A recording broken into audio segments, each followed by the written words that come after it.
পশ্চিমবঙ্গের আজকে দুর্ভাগ্য যে রবীন্দ্রনাথের বাংলা, বিদ্যাসাগরের বাংলায় দাগী চোর শুনেছিলাম, দাগী আসামি শুনেছিলাম, দাগী খুনি শুনেছিলাম, দাগী ধর্ষক শুনেছিলাম, কিন্তু শিক্ষকের আগেই দাগী শব্দটা যুক্ত হচ্ছে। এটা রবীন্দ্রনাথের বাংলা, বিদ্যাসাগরের বাংলা, আমরা বাঙালি জাতি হিসেবে আমাদের কাছে এটা লজ্জার। আপনি আপনার জীবদ্দশায় এর আগে কখনো এই দাগী শিক্ষক এই শব্দটা শুনেছেন কিনা, বা আপনার দর্শকরা শুনেছেন কিনা সন্দেহ। তো এই যে দাগী শিক্ষক, এই 1806 জনের যে তালিকা, আমরা তো জানতাম 8,000 জনের তালিকা হওয়ার কথা। মানে 6 থেকে 8,000 সংখ্যাটা থাকতো। তো সেখানে আমরা দেখলাম মাত্র 1806 জনের তালিকা বেরোলো। অর্থাৎ পরিকল্পিতভাবে 7 আর 14 তারিখের পরীক্ষায় দাগীদেরকে ঢুকিয়ে দিল এই রাজ্য সরকার।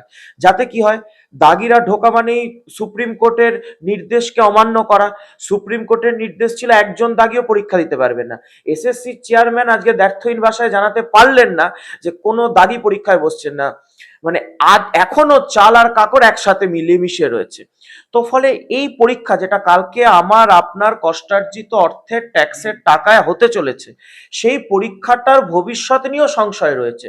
এবং সংশয় বলা ভুল, যেই মুহূর্তে একটা দাগী প্রমাণিত হয়ে যাবে যে কালকের পরীক্ষা বা 14 তারিখের পরীক্ষায় বসেছে, পুরো পরীক্ষা প্রসিডিওরটার ওপর আবার স্থগিতাদেশ বসে যাবে। পুরো পরীক্ষা প্রণালীটা আবারও থমকে যাবে। মমতা ব্যানার্জি চায় না সৎ পথে মেধার মাধ্যমে কোনো নিয়োগ হোক। এই তৃণমূল কংগ্রেস চাকরিটাকে আজকে বাজারের বিক্রয়যোগ্য পণ্যে পরিণত করেছে।